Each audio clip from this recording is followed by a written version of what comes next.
Olá, como estão todos? Sou Morita. Daremos início à oitava videoaula. Conheça o objetivo da vida ensinado no budismo. Se tiverem dúvidas ou perguntas, por favor, enviem através de comentários na página de eventos ou mensagens para o Facebook. Vamos fazer uma breve recapitulação do conteúdo até a aula passada. Budismo se refere ao ensinamento de Buda. E Buda é o nome da iluminação máxima dentre o total de 52 graus de iluminação. Falei isso, não? Disse também que alcançar a iluminação significa inteirar-se do princípio do universo. O princípio referido no budismo é de que toda a humanidade possa se tornar verdadeiramente feliz. Somente a pessoa que tenha alcançado a iluminação máxima, que é a iluminação de Buda, consegue vivenciar o princípio do universo. A única pessoa que conseguiu alcançar a iluminação de Buda neste planeta foi o Sakyamuni. Sakyamuni viveu na Índia há aproximadamente 2.600 anos. Desde que alcançou a iluminação de Buda aos 35 anos de idade, até os 80 anos, durante 45 anos, pregou o ensinamento como Buda, que atualmente é chamado de budismo. Esses 45 anos de ensinamentos de Sakyamuni foram todos registrados. São mais de 7.000 volumes ao todo e são chamados de sutras completos.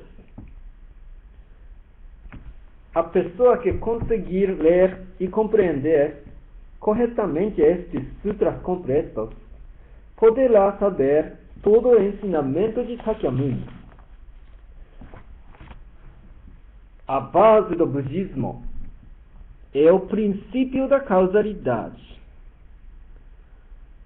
Se não entender esse princípio da causalidade, não conseguirá entender o budismo.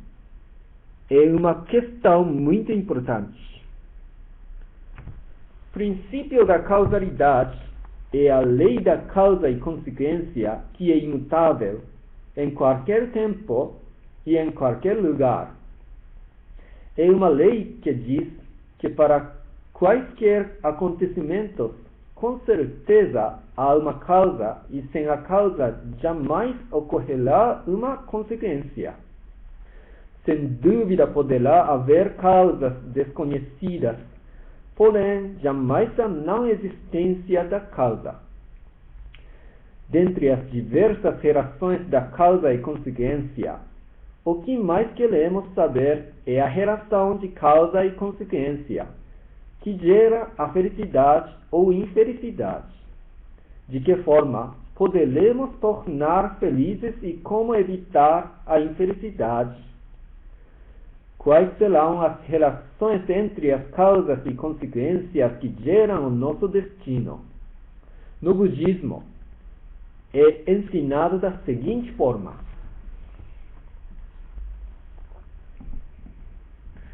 boas causas geram boas consequências. Más causas geram más consequências. Minhas causas geram minhas consequências. É extremamente simples.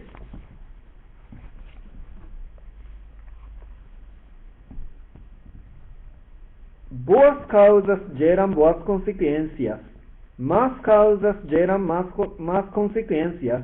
Quer dizer que somente aparecerá uma consequência de acordo com a semente que plantar. Se semear abóbora, será produzida abóbora. Se semear tomates, será a produção de tomates. Jamais produzirá tomates semeando abóboras, e ao contrário, jamais produzirá abóboras semeando tomates.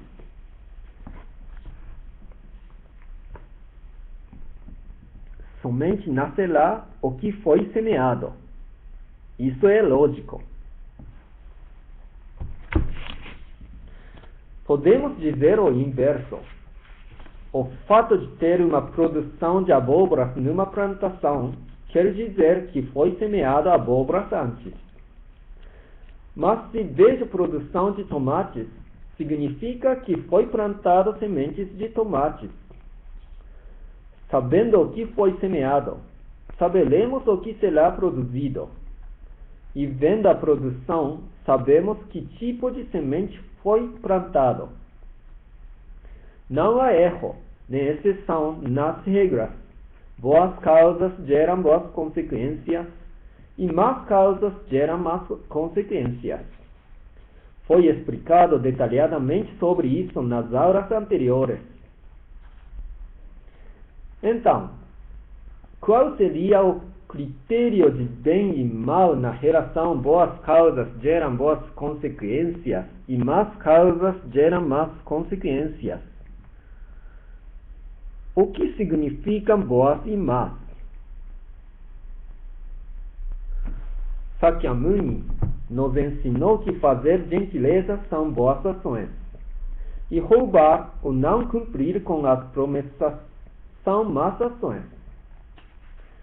Porém, há casos em que o outro ficou zangado pelo fato de ter feito gentileza, ou em que um ladrão vive num requinte e tem vida longa. Muitas vezes ficamos confusos, sem saber o que seja realmente bom ou mal. Então, de que forma Sakyamuni conseguiu nos ensinar claramente o que é bom e o que é mal? Pensem da seguinte forma: por que ficamos confusos em saber o que é bom e o que é mal? Isso porque talvez achamos ter praticado o bem, mas não obtivemos um resultado bom como desejamos. Ou pelo contrário, sentimos que para aquela pessoa que parecia ter praticado o mal, retornou um resultado bom. Chamamos boa quando as causas retornam como boa consequência. Em outras palavras, chamamos de boas as causas que nos fazem felizes. Chamamos má quando as causas retornam como uma consequência. Em outras palavras, chamamos de má as causas que nos fazem infelizes. Então, quando cedo o meu lugar para a senhora idosa e ela fica zangada, isso me faz sentir desconfortável, pois eu acreditava ter praticado uma boa ação para me tornar feliz. No entanto, isso me fez sentir triste. Desta forma, fico sem saber se foi uma boa ou má ação. Quando vejo que se tornaram ricos praticando roubos, ou as pessoas que trabalham honestamente, mas continuam pobres por serem enganados, também fico sem saber o que é boa ou má ação. Certamente, se considerar que ser rico é a felicidade e ser pobre, ou fazer uma idosa ficar zangada, é a infelicidade, nesse caso o bem e o mal ficariam invertidos. Mas, será que ser rico é realmente a felicidade? O fato de fazer a idosa se zangar e me sentir desconfortável, será realmente uma infelicidade? Se considerar que ser pobre é a infelicidade, e se tornar rico é a felicidade, então, podemos dizer que trabalhar honestamente numa ocupação que não dá lucro seria má ação, e roubar grande quantidade em dinheiro seria boa ação. No budismo, não é ensinado dessa forma. É só pensar um pouco para perceber que há pessoas que se tornaram ricas, mas são infelizes, e mesmo vivendo na pobreza estão felizes.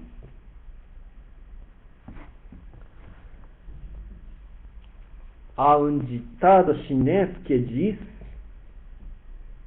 o cavalo de corrida de um idoso de Sai.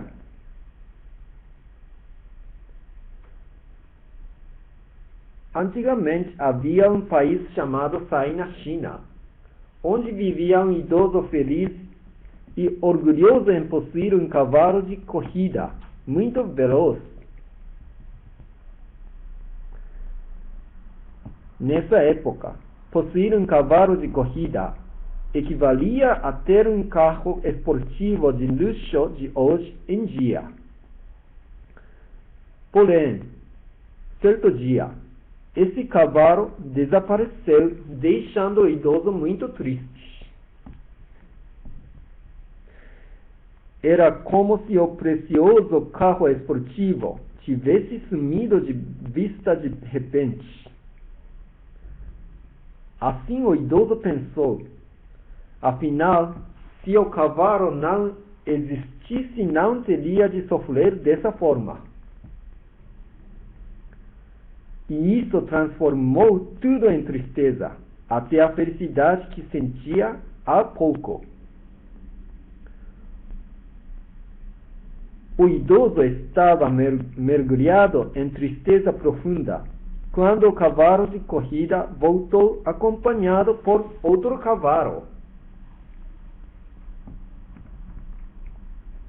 A tristeza por ter perdido deu lugar a uma alegria especial por se tornar dono de 2 cavalos. Na realidade, o seu cavalo não tinha desaparecido, mas tinha ido buscar o outro cavalo, transformando a tristeza da ausência em alegria. Pensou: foi graças à existência desse cavalo e todo o passado se transformou novamente em alegria.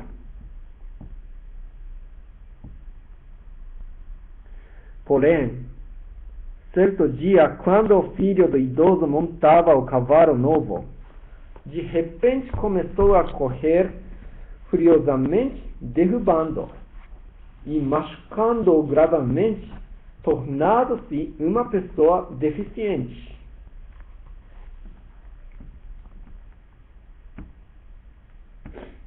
Vendo o estado do filho, novamente o idoso ficou desolado. Tudo se transformou em sementes de tristeza. O fato de ter se tornado dono de 2 cavalos, de ter perdido o primeiro cavalo e até de ter sido o dono do cavalo.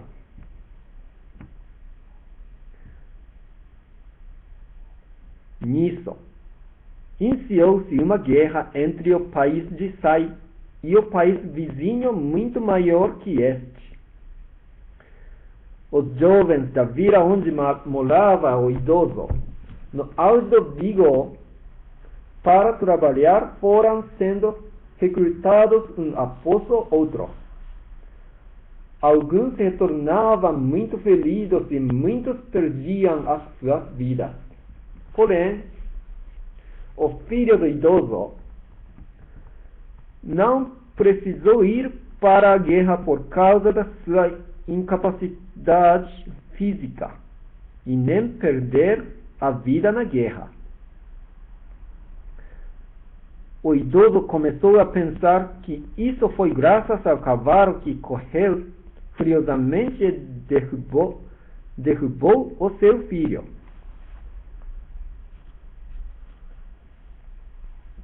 E não era só isso. O fato do aparecimento do segundo cavalo e a existência do seu primeiro cavalo de corrida, sentia alegria por tudo que aconteceu até agora. Como aconteceu nessa história, nós, seres humanos, passamos os dias sem saber o que irá acontecer em seguida. O ensinamento desse ditado é que mesmo que o acontecimento do momento seja triste, chegará também o dia em que sentiremos alegria por isso. No entanto, esta história apresenta mais uma categoria profunda de filosofia da felicidade. Isto é, a felicidade ou a infelicidade do passado não fica na lembrança. O que define isso é se somos felizes ou infelizes agora. Se somos felizes agora, sentimos alegria em tudo o que aconteceu no passado. Pelo contrário, se somos infelizes agora, tudo se transforma em tristeza. Além disso, não há nenhuma garantia de que a felicidade desse momento possa durar infinitamente. Vamos supor que há uma pessoa abastada e feliz, mas nada impede que essa pessoa sofra um golpe ou queda do dia para a noite. Ou pelo contrário, pode ser que por causa da queda financeira essa pessoa tenha a oportunidade de conhecer a importância do vínculo familiar e obter outra forma de felicidade. Mas também pode perder essa família querida na calamidade num piscar de olhos. Por isso, ficamos sem saber até o fim o que é a felicidade ou a infelicidade. Na realidade, não sabemos o que vem a ser felicidade ou infelicidade. Isso porque nenhuma felicidade dura para sempre. Por não conhecermos uma felicidade verdadeira, não temos como conhecer um bem que nos faça feliz. É impossível saber o que é uma boa ação ou má ação. Mas Sakyamuni nos ensina que ceder o lugar é uma boa ação. E nos ensina com exatidão que roubar as coisas dos outros é má ação. Sakyamuni pode nos ensinar claramente o que é uma boa ação ou má ação, porque ele alcançou a iluminação de Buda e conheceu o caminho para tornar todas as pessoas verdadeiramente felizes. Praticando as boas ações ensinadas no budismo, mesmo que temporariamente pareça estar recebendo um resultado ruim, com certeza em algum momento virá uma consequência boa. Por outro lado, praticando as más ações ensinadas no budismo, mesmo que temporariamente pareça estar recebendo um bom resultado, com certeza em algum momento receberá uma má consequência e sofrerá. Entre as várias boas ações ensinadas no budismo, a melhor ação é a de ouvir o budismo. Por que ouvir o budismo é uma ação tão maravilhosa?